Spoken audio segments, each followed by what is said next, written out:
Porque eu lembro, você justamente você faz futebol há muito tempo. E naquela época, né, a gente tinha... Não era o acesso ao futebol internacional, não era que nem hoje, né? Não, nem um pouco. Como que se acompanhava e fazia o programa assim? Porque também, além do acesso às pessoas assistir era muito menor, o interesse das pessoas aqui, porque não conseguia assistir, era muito menor também. Como é que era isso? Primeiro que era muito difícil, mas a audiência do programa sempre foi boa pela curiosidade, né? É diferente, né? E assim, a participação do Fã de Esportes era pelo fax. Nossa, maluco! Era pelo fax antes de mais nada. E o fax servia pro Fã de Esportes mandar mensagem, mas a gente recebia muita coisa de agência, né? De notícias. Aí não era uma febre assessor de empresa, mas já tinha assessor, já chegava informações, né? Já telefonava pra passar. Aí tinha uns caras assim, Bira. Você tava no Trivela naquela época? Não Você tava. Né? Quer dizer, eu entrei na Trivela um pouco depois, mas eu não participei do futebol no aí mundo tinha uma na pessoa do época. Trivela que participava do futebol no mundo no começo, que eles ajudavam a abastecer.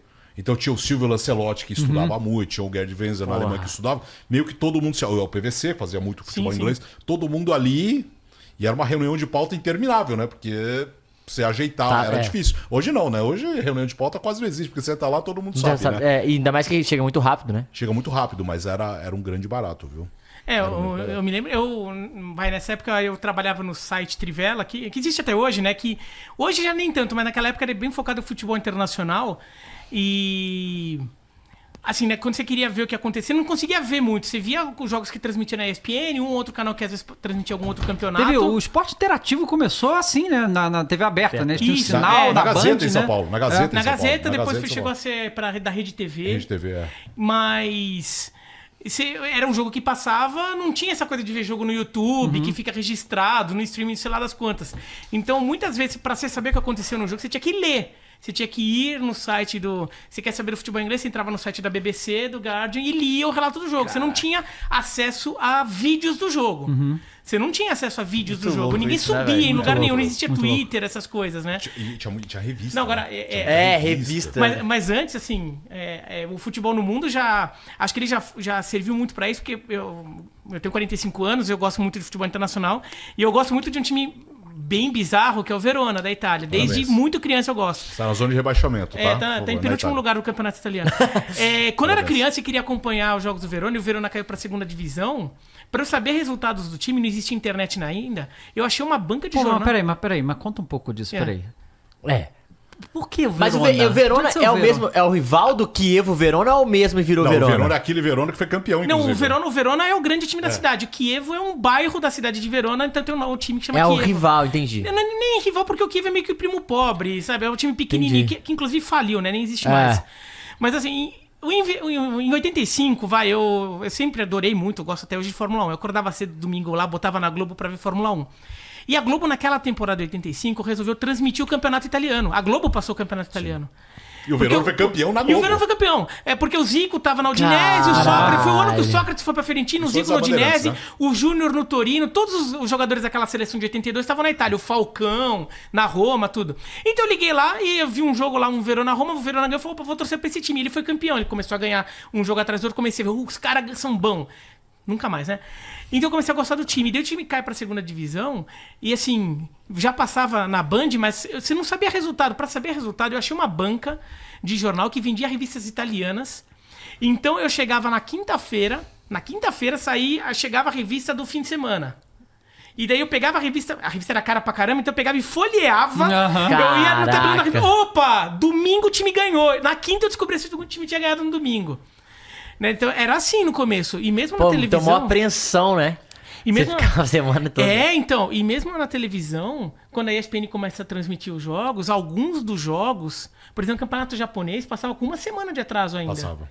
Campeonato japonês, porque... e francês também, passava com uma semana de atraso. Ao vivo era na época da TV Cultura, né? Porque eles viam... Não, mas na Cultura também não era ao vivo, era uma semana de atraso. Ele vinha a fita, mandava uma fita lá do Japão pra cá. Passavam jogos, então era bem difícil, assim. A ESPN já começa assim, né? E depois Comentários de Flávio E quando a ESPN começa a passar muitos campeonatos, a ESPN começa a passar italiano. O italiano sempre passou ao vivo porque tinha mais interesse na época. Mas italiano, inglês, espanhol, francês. A ESPN chega a pegar o alemão. Também quando começa a criar esse público, né? Porque o público que, na verdade, pegava muito meio pedaço aqui, pedaço ali. Jogo passava com dias de atraso. Acho que nisso o futebol no mundo ajudou muito, né? Você trazer esse público, juntar sim. o público num só, né? Acho que o futebol não teve essa função muito importante durante muito tempo, né? E acho que criar uma cultura, porque acho que antes... E eu falo como alguém que ficava vendo, as pessoas viam futebol internacional. Ah, que legal, tem um jogo ali, você passa. E você ficava vendo que é um jogo legal, assim. Às vezes tem algum jogador que você conhece, ou você é curioso. E se pegava muito com aquele apelo de passar o campeonato português e o campeonato italiano, porque tinha muitos brasileiros, e porque tem muitos descendentes de portugueses e italianos no Brasil. Eram os dois campeonatos que mais passavam no Brasil, era o português e o italiano. Porque pegava assim, o italiano que veio morar aqui, que torce pra Fiorentina, torce pra sei lá quem, que quer ver o jogo do time da cidade. O português que veio morar aqui, Total. passava na manchete o português, porque o cara quer ver o jogo do time dele. Agora, então assim, era muito assim, perdido. Quando...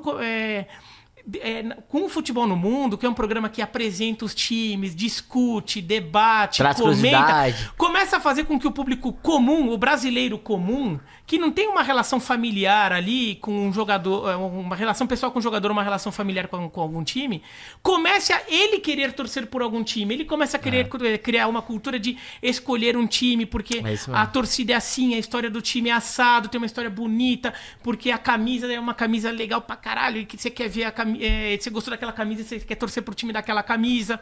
Começa a criar essa cultura de se gostar de futebol internacional. Acho que o programa ajudou muito nisso. Uma vez um fã de esportes, isso aí eu lembrei recentemente. Pô, imagina, na época do fax ainda, né? O cara manda uma mensagem no fax: ô Alex, eu tenho uma coleção de revistas, a Once.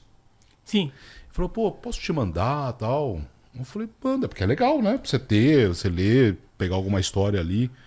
Ele, eu tenho umas. Pode mandar? Qual que é o endereço? Rua Piracicaba 175 lá na ESPN. Meu, chegou uma caixa pesada, mas pesada. Eu abri, tinha 50 revistas. Ó, que beleza. A 11 é francesa, né? De 50, mas era pesada. Eu falei, cara, um cara mandou a coleção inteira? Meu, eu não sabia o que fazer com aquilo. Cara. Tudo bem, não ia sair distribuindo. Você usa pra pesquisa, pra ler e tal. Mas ficou lá em casa um bom tempo, viu? Ficou um bom tempo em casa. 50, O cara mandou, eu falei, posso te mandar? Eu falei, imagina quanto custou o correio disso aí. Aham, pois é. O cara mandou tudo. Quando que vocês conheceram? Foi na ESPN em algum momento ali.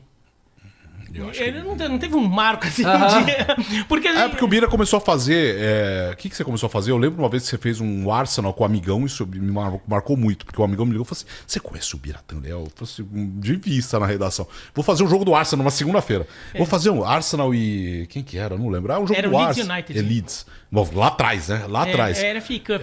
Eu falei assim, nossa, mas você conhece? Eu falei, mais ou menos, assim, de oi e tal. Isso é a lembrança lá pra trás que eu tinha. Na ESPN eu comecei trabalhando com beisebol, né? Comentando beisebol, que é um outro esporte que eu gosto muito, tudo até usando uma camisa de beisebol. Feliz. Mas Prefiro de futebol. eu sempre trabalhei com futebol. Tem gente que fala, não, você é um cara do beisebol. Não, eu sou um cara do futebol. Como, 90% dos jornalistas esportivos no Brasil acabam sendo do futebol, Claro, porque é o esporte que paga as contas, né? É o esporte que põe comida na sua mesa. Então eu era editor, eu fui repórter, trabalhei no Palmeiras, né? Pela agência Placar cobrindo o Palmeiras. Depois fui pra... Você é palmeirense? Isso eu não sabia. Essa parte eu não sabia. Não sei. Daí eu fui pra Essa parte aí. Trivela como repórter, depois virei editor do site Trivela, da revista Trivela, fui chefe do Gustavo Hoffmann. Sabe o Bertozzi? Trabalhei com o Bertozzi. Teve uma época que ele era o editor do site Trivela e eu era editor da revista Trivela, e nós dois éramos chefes do Gustavo Olha Hoffmann. só. É muito divertido ser chefe do Gustavo Hoffmann. E todos foram parar na ESPN, que Porque loucura, né? ele é facilmente irritável. Porque até Mas hoje... então eu trabalhava com futebol, né? Só que a revista Trivela virou a revista ESPN, então eu virei editor da revista ESPN. E daí o pessoal da ESPN, que alguns já me conheciam, outros começaram a conhecer mais. E no final das contas, precisaram de alguém pro beisebol. Então me convidaram para ser um comentarista de beisebol lá. Então a porta se abriu no beisebol, não no futebol. Então a gente se cruzava pouco, assim. Sim. Né? Então... Você fazia mais jogo e ele fazia mais programa. Não, Fazia e uns fora que programas. pelos horários também, né? Porque o beisebol, como é fuso horário dos Estados Unidos, então jogos mais à noite. Eu trabalhava na revista, eu ia pra ESPN só pra comentar jogo. Então eu só chegava, ia lá, comentava o jogo e ia embora. Eu não ficava lá trabalhando ali, E o né? futebol no mundo, ele era semanal. Primeiro, depois virou 2 vezes por semana. Depois teve o programa na rádio, junto com a televisão. Depois virou diário. E o diário foi graças a chefe de vocês. É mesmo? mesmo? Que legal. Graças a chefe de vocês hoje aqui. Amanda Chuva, né? A chefona, né? Ela que sugeriu. Na época da ESPN, a Sara virou e falou assim, por que o futebol no mundo pode ser diário? E virou diário. Aí foi um sucesso estrondoso, né? Porque olha só, a gente... Era uma hora, porque né? o que acontece? É todo dia à A tarde, gente cara. pega a ESPN, tem diversos programas durante o dia, todos pra falar basicamente a mesma coisa com apresentadores diferentes, né? Isso é uma porque loucura, é né? muita notícia, então o troço vai acontecendo e tal.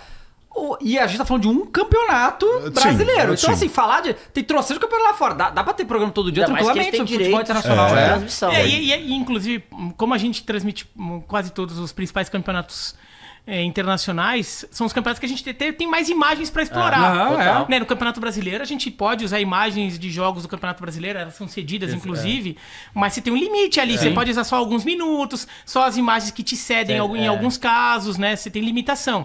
No futebol internacional, a gente pode usar todos Fora os repórteres todos os internacionais ângulos de que tem, né? câmera, sei lá o quê, entendeu? Então dá pra até explorar muito mais.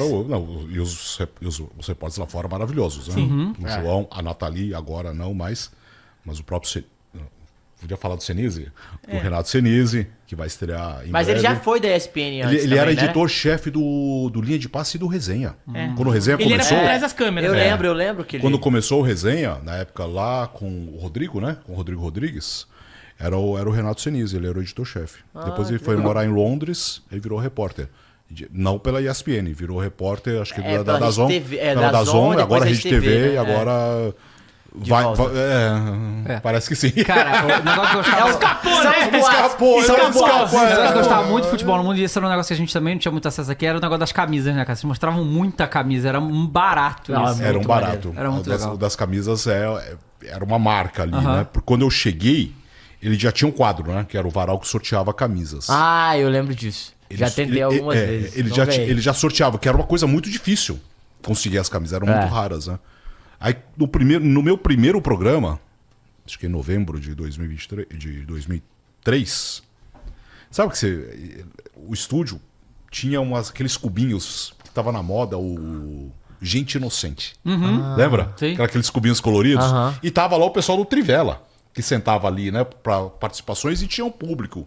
Não lembro como que era sorteado. Aí entrou, era o João Palomino que apresentava. Aí entrou o último intervalo, e era a minha estreia, eu meio tentando me achar ali no ambiente, né? Porque, pô, é estranho, né? Pô, ESPN, futebol no mundo, sabe? Você fala, cara, o que eu faço aqui?